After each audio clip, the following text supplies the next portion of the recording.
Financial Argument. Follow us on YouTube.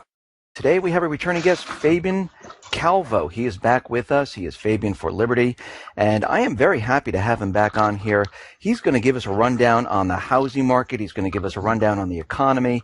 Fabian, welcome back to the X22 Report Spotlight. Hey, how you doing, Dave? Love X22 Report. You put out great work, so it's always a pleasure to be on. Hey, thank you very much.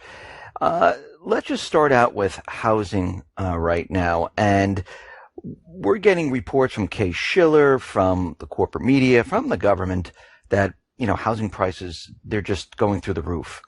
And the last time we saw this was back in 2007, 2008, where prices were continually climbing. Do you believe that the housing market is in a bubble right now, or is this normal what we're seeing? No, I think it's definitely not just a bubble, but a hyper bubble along with stocks. But with the real estate market, look, back in 2011, I produced a documentary short titled House of Cards, Real Estate Big Secret, where I basically laid out everything that has happened. This is something that I do for a living. I have for the last 16 years of my life. And so, I knew back then, just from being on the front lines of this industry, that you had hedge funds and private equities and a lot of very wealthy individuals buying up a lot of distressed debt and properties after the crash. And the intention there, Dave, was to continue to hold these properties for a period of time and eventually resell them via no money down loans or easy credit subprime loans, which is exactly what's happening now. So you have a lot of different factors colluding, if you will. One of them is the big banks have suppressed inventory for prices to go up. Obviously, the Fed keeping rates at 0% for over 10 years has affected housing. And in the last 6 months, we've seen not only Bank of America, but we've seen Wells Fargo come out with 3% down loan programs, where really it's 0% down because of all these different federally funded home buyer assistance programs where you get your down payment in essence for free. So it's just another manipulated market that is going to end well. I think that crash will likely be larger than the one we saw in 2008. And the last factor affecting this is the people freaked out around the world about what's happening economically. This year alone, you're going to see Chinese investors. And when I say Chinese investors, Dave, 60% of that's really the Chinese government that is buying a quarter $2 trillion of U.S. real estate in housing, in commercial apartment buildings, all kinds of different industry spaces as far as real estate is concerned. So that's multiple factors that are influencing the market. I believe it's a hyper bubble. When you say hyper bubble, just explain to the people what you mean by hyper bubble. We've heard bubbles before, but you're using the term hyper bubble. What do you mean by that? Well, look, I think a hyper bubble is what I mean by that is that right now we have the real estate market completely on fire. Now, it's not in every single market, Dave, but if you look at the big metro markets and the kind of surrounding tertiary markets, you see prices upwards of 5, 10, 15%, in some cases double digits from where they were just a few years ago. In addition to that, like states like California, some places in Florida, you've had double-digit growth for the last 3, 4, 5 years. So it's just an unsustainable track record. You mentioned Kay Schiller earlier. In many markets, housing prices have surpassed what they were in 2008. So 2008, there was a major bubble. 2007, the crash of 2008 was a major bubble. Now, it's not like the inventory was swept clean and you had all of a sudden free market capitalism that led to another boom in prices. No, they doubled down on the manipulation, creating what I believe is this hyper bubble, a much larger bubble than what we saw back in 2006 to 2008. Now, you mentioned the Chinese government is purchasing real estate. Why are they doing this? Is this a safe haven, or are they looking to stash cash? Why are they out there purchasing so much real estate? And I should know, too, it's not just in the United States. In Canada, places like Vancouver and Toronto, Dave, you have home prices. The medium home price in Vancouver is almost $1 million because you have foreigners, mostly Chinese, that are coming in and they're paying whatever they can just to park some cash and get it out of China, which is interesting if you think about it.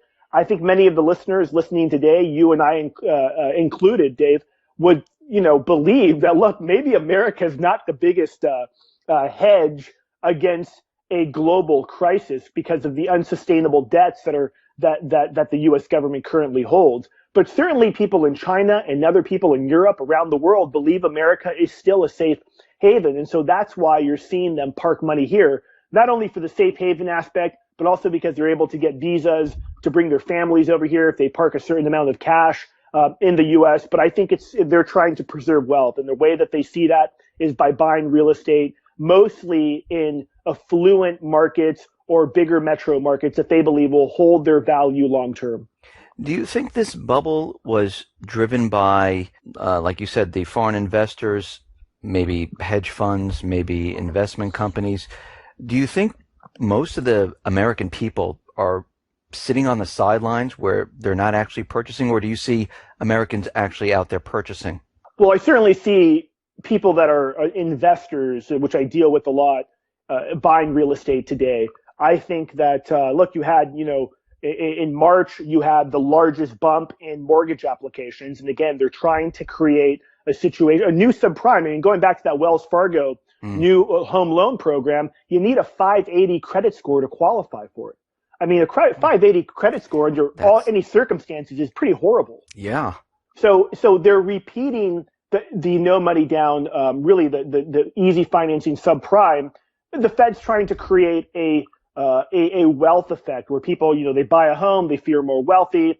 The Fed thinks they'll go out and spend more money. The point is, I think what we've seen is a collusion between mainstream media, central bankers, and Wall Street bankers, all colluding, and the federal government as well, all colluding to try to boost home prices. Look, I will often say in my videos, Dave, I'm surprised housing's not talked about more. I look at it as one of the cornerstones of the U.S. economy, for the simple reason that it's one of the biggest drivers of this total fraud, illusion, fairy tale that the Fed calls the wealth effect, or what Ben Bernanke called the wealth effect, where they think that people become a homeowner and magically they're going to spend more money because they think, wow, I bought a home. It's the American dream. Look how great I am.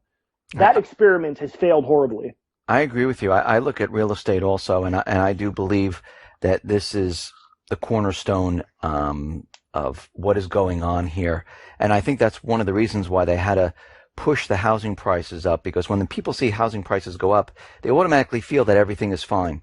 Well, yeah, they feel everything's fine. Another thing, Dave, in the last 3 or 4 months, you've seen refinances, surpassing and hitting new records as far as people refinancing and using their homes as ATMs again. And then, so yeah, they're basically repeating the same exact thing that I believe we saw. But going back to the point of the question was, are Americans buying in? Look, the millennial generation, 20s to 35-year-olds in that range, they're the biggest demographic in the United States.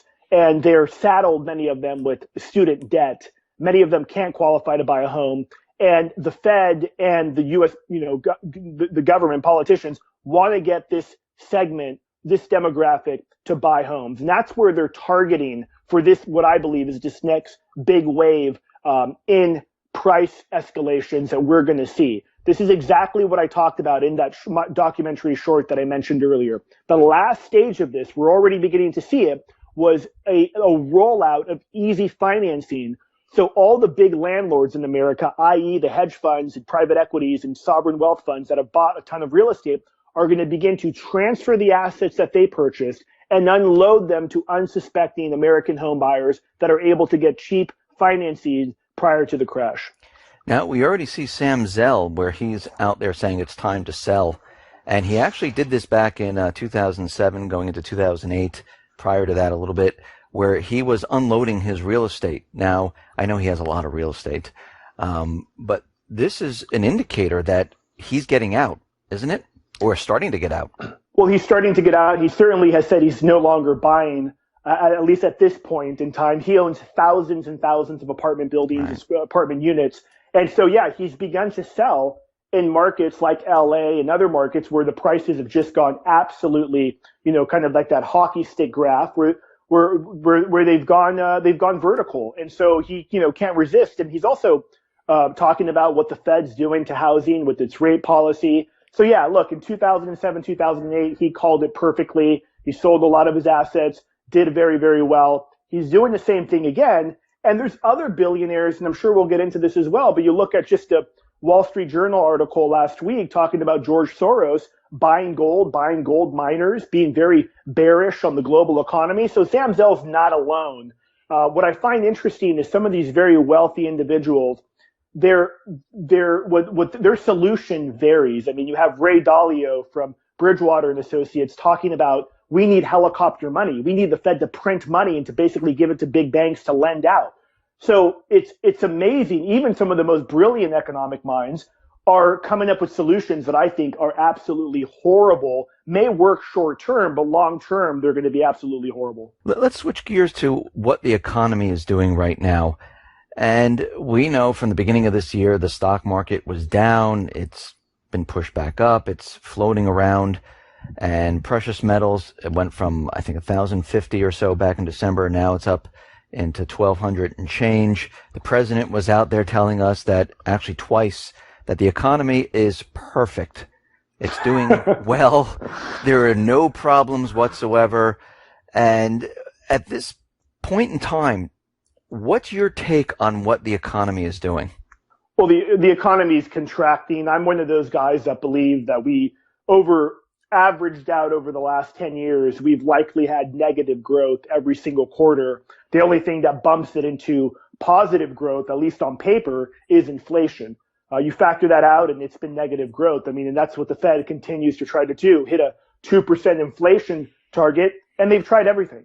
The only thing you haven't tried is this notion of helicopter money that I mentioned earlier, that it's completely different from quantitative easing. But look at the jobs report last quarter. It was absolutely horrible. And in spite of that, you still see the stock market going up or holding its value. It's so amazing that shows you the depths of insanity, Dave, where it's the worse the economic news is, the better the stock market does, because investors are like, wow, the Feds won't raise rates. I mean, that's what it's come to. Right. It's complete insane. So look, the economy's been completely stagnant. Wages aren't raising. And the simple fact of it is that they haven't allowed a flushing down the toilet of all the malinvestments that have been created going back 10, 15 years. What they've done is there's a crash. The Fed comes in and they print money. They do all of these measures. Government spends more money to try to boost things and create almost like a zombie economy. What should have been done in 2008 is let the whole thing crash, let banks fail, and rebuild off of that. But they'll never do that, unfortunately. I mean, that's the way a real free market economy should work, and that's not what we have today. But I mean, look, the economy right now, it's not doing great, for the exception of individuals that own stocks, for the exception of individuals that are buying and selling real estate. I mean, it's not all bad everywhere. There's some markets that are doing well and some industries that are doing well. You see, the other day, LinkedIn was purchased by Microsoft for something like $32 billion. So it's not all bad. But when you add in the debt, when you add in the monetary policies of the Fed, it spells an absolute recipe for disaster. Overall, do you think that the U.S. is already in a recession or approaching a recession? Well, I would say that it's really become so industry specific, but I think overall the average American is hurting. And you can just see this in the political process. You see the tens of thousands of people that came out for Bernie Sanders, who's talking complete gibberish and, I mean, just complete delusions as far as how he feels he can fix the economy. Or you see people going out to Trump events because they recognize bad trade deals and a lot of other things government has done has screwed the middle class. So I think that's the biggest indicator for how the economy is doing, is the tens of thousands of people that are showing up for these two candidates that are pointing to systemic problems in the overall economy. So that leads us to what is happening in the UK, where we have David Cameron, we have other officials, because we know the vote is coming up very soon. And they're talking doom and gloom. If we leave the euro, we're going to have war, we're going to have a collapse, the earth's going to implode. I mean, they're coming up with everything they can possibly think of to scare everyone. What is your take on what would happen if the UK decided to leave the Eurozone? I think if the I think if the UK does leave the EU, I think the internationalists at the IMF, the rest of the collection of the EU masters that basically are unelected bureaucrats, will try to punish the UK financially to set an example for the other copycats that may want to follow suit.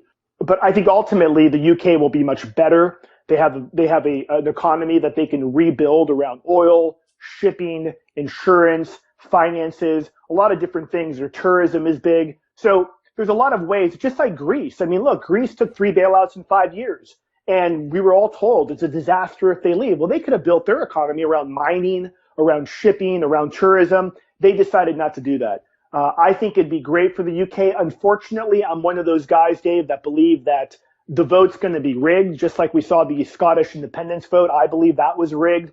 The polls are now swinging in favor of those that want to exit the EU, and I think it'd be great. I think that countries, personally speaking, need to go back to sovereignty, need to understand that it's great to trade with other countries, but, there's a reason why the UK is the UK and Europe, and France is France and Germany is Germany. And what we've seen is, again, internationalists like Hillary Clinton, like David Cameron, like the, unelected bureaucrats that run the EU, they are somewhat sold thinking that, no, if we come together, if we actually intertwine our economies even more, that somehow is going to be great. Well, look at the growth rates for the EU. I mean, look at the fact that the UK needs to, in essence, continue to bail out and keep these Eastern European countries on life support that are poor. It just doesn't work out for the people in the UK. And I think that it'd be great if they left. It'd be a great example for sovereignty around the world. I just think that the vote's going to be rigged. I agree with you. I think the vote most likely will be rigged. Even if they do vote to exit, I mean, look what happened in Greece. They voted for a brand new government. Tsipras promised them everything that they wanted, and then he turned on the people. Right. I mean, he went along with whatever the central banks said, what the ECB said, what the IMF said, went along with that. And here Greece is, in more debt than ever. Nothing's improved there whatsoever. And we're looking at the UK here, and I agree with you. I don't think the government is going to say, oh, you want to leave? No problem. We're going to listen to the people, and we'll just let you leave. I don't think it's going to happen. Yeah, no, I don't think it's going to happen too. And, even what I find interesting is that the newest, or not newest, but the conspiracy theory proven fact, which is a Bilderberg group that comes together every year. One of the topics at the conference this year was that idea of the precariat, which is in essence people that are disenfranchised, people that have been let down, people that are struggling to pay the bills, people whose wages haven't gone up. And I think when you combine that consensus from the world elite and kind of beginning to get freaked out that there's this rise in individuals that are understanding their fraud and that are no longer believing their lies, and you combine that with the rise of nationalism really around the world, from the Philippines to India to the United States, all over, they're freaked out. They're absolutely freaked out. And I think that the line's been drawn in the sand with this Brexit vote. I think that they will pull out all the stops to keep the UK in there. And if the UK does leave, I think they're going to do everything they can to punish them economically, to set an example. If the votes are rigged, like we're talking about, and the government, the EU, decides, we're not going to let this happen, do you think the people will just sit back and say, you know what? Okay, we had the vote. We're not leaving. That's fine. Or do you think the people in the UK are going to say, hey, wait a minute. This whole thing was rigged. I'm a little angry about this. Do you think this would lead into riots? Or do you think this would lead into something happening there? That's a real interesting question. I think that event that you're talking about, Dave, is going to happen. Perhaps maybe not this time around in the UK, but the fact of it very well, it could be in Philadelphia, it could be in Cleveland, where the people, the will of the people is completely shut down by the powers that be, and people just lose total control. So those types of events, I think, are coming. Going back to the Bilderberg conference, talking about the precariat.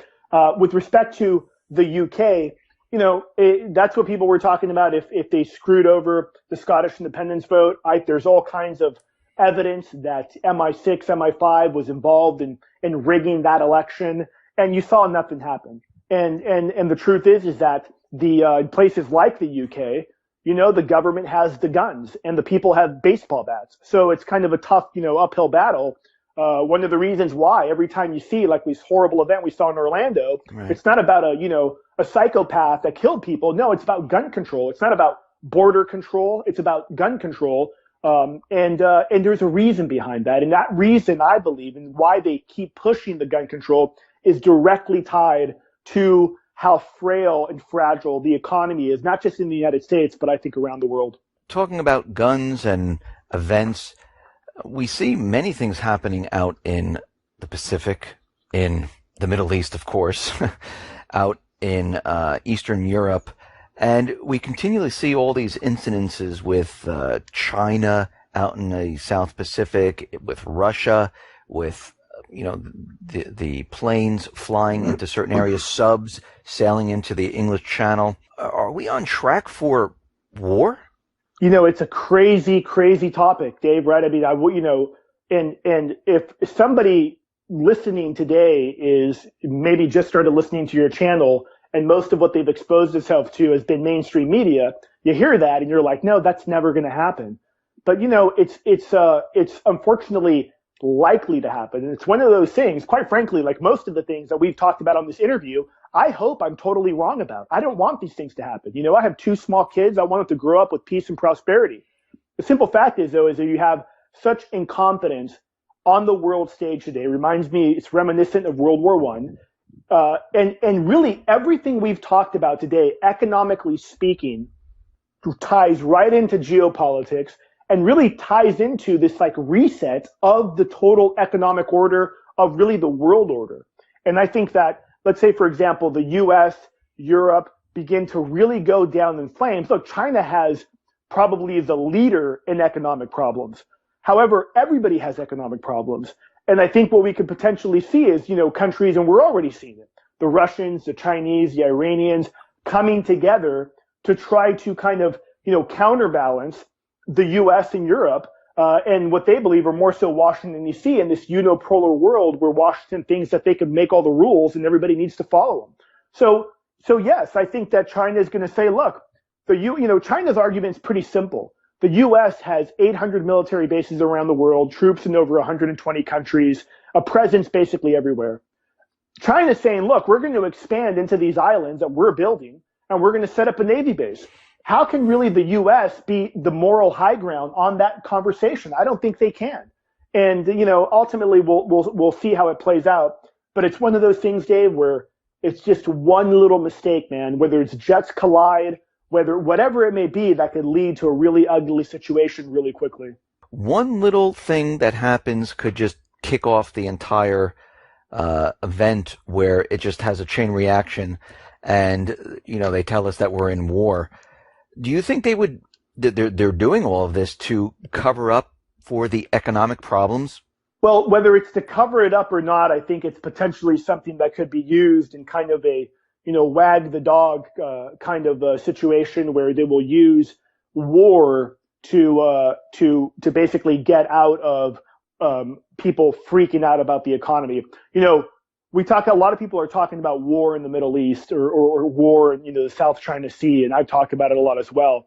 One of the scariest things, I think, is over the last couple of weeks in light of, and again, more so in light of this horrible incident in Orlando, we have neoconservatives in Congress and in Senate wanting a declaration of war against ISIS. They want to declare war. And during the wartime scenarios, we know federal government almost always has made limitations and restricted the First Amendment, the Second Amendment, the 10th Amendment, the Fourth and Fifth Amendment. And I think that's what's the scariest thing, Dave, quite frankly, is that, that war on terror, to quote John McCain, could last 100 years. Or if it's a declared war, that's therein to really begin to trample constitutional rights and liberties. And so I think that's a really, really scary development. In fact, I'm more concerned about that than really anything in the South China Sea. I do see them continually trying to remove the rights of the people. I think this is their end goal, is actually to get rid of the Constitution. I think their end goal is to try to convince people, and we can see it with our young, with Common Core and things like that, where they're teaching them that rights are privileges. They're not, rights that you're born with, and they're actually rewriting some of the rights, like the First, the Second Amendment, the Fourth Amendment. They're continually rewriting it and rewording it and making it seem like, this is what it's supposed to be. You don't have to really look at the real writing of these amendments to look at our new version of it. And that kind of scares me, because it seems like they're on this track of brainwashing our young to convince them that, the Constitution, your rights, really doesn't mean anything today. Yeah, that is extremely frightening. Whether one's an atheist or they believe in God, it really doesn't matter. Our founders were pretty clear. We have unalienable rights. They're given to us by our Creator. Among those, and then they list the different rights that we had: the right to bear arms, the freedom of speech, among those. But there was a list of a bunch of other rights as well that the founders believed in, that we were born with these rights. So government or a king or a dictator could not take the rights away because we were born with them. And one of them is, for example, the right to bear arms, the right to protect ourselves. And we see, a lot of, this is in essence refers to natural law. You walk into a bear cave and you approach a couple bear cubs, the mama grizzly bear is going to rip your head off and kill you. It's just, that's the way it works, right? You come into my house at night, try to hurt my kids, I'm going to kill you. That's the reality of the situation. And that's a right that I think every American should have. But this government is so out of their minds, they believe different. And you're absolutely right, Dave. If people there was a couple years back, I saw a poll where something like 26% of high school students did not know the country that the U.S. separated from in the American Revolution. So, of course, if they don't know their history, of course, they could say, the Constitution's outdated, it's old, we need a new, we need privileges, we need a new, Declaration of Independence, and people will go along with it. It's pretty scary. It is. And a lot of people have been predicting that the second half of this year we're going to see some type of economic problem. Some others are saying it's going to happen the spring of 2017. What is your take on where you things are headed? Well, I'm more of a 2017 individual, and I'm more of a 2017 individual for the simple reason that I think that the elite, the powers that be, the banksters on Wall Street, even the central bankers, are all in the bag for Hillary Clinton. If we saw economic fallout prior to that, it would hurt her chances of reelection, and it would go against the delusional comments of Barack Obama saying this is the best recovery ever and the economy is doing wonderful. So I think that they will continue to keep this going to get her elected. And then afterwards, if the economy implodes, she's the person they'll want in there, because she'll, say, look, we need to spend trillions of dollars. We need to stimulate the economy, which is basically a boondoggle for the 1% of 1%. So that's what I think. I'm more of a 2017 guy. There's no telling. And I'll tell you this too, Dave. A lot of people have thought, look, the Fed's out of ammunition. The truth is they're not. They have bigger guns that they could roll out. I've mentioned helicopter money. People should look into what it is. It's not quantitative easing. Again, you have a lot of high net worth billionaires that are talking about how the government needs to do this. The central bank needs to do this. And again, it would look like the Fed printing literally trillions of dollars and either injecting that into the economy via tax cuts for some, which they may do, but also giving the money to the bank, knowing that the bank's going to turn around and inject it right into the economy through easy credit, through loans and what have you, hopes that will boost the economy and get things going. It's an absolute nightmare situation. So I think there's more things that they have in their toolkit outside of black swan events that could just destroy everything, that will keep this Ponzi scheme and this zombie economy rolling. Fabian, thank you very much for being on the X22 Report Spotlight. Once again, how can people see your work? Yeah, they can just go to fabiansforliberty.com. My YouTube videos are on there. I got a couple of different real estate webinars that I do, and they can check all that out at fabian4liberty.com. Fabian, once again, thank you for being on. You bet. Thanks so much.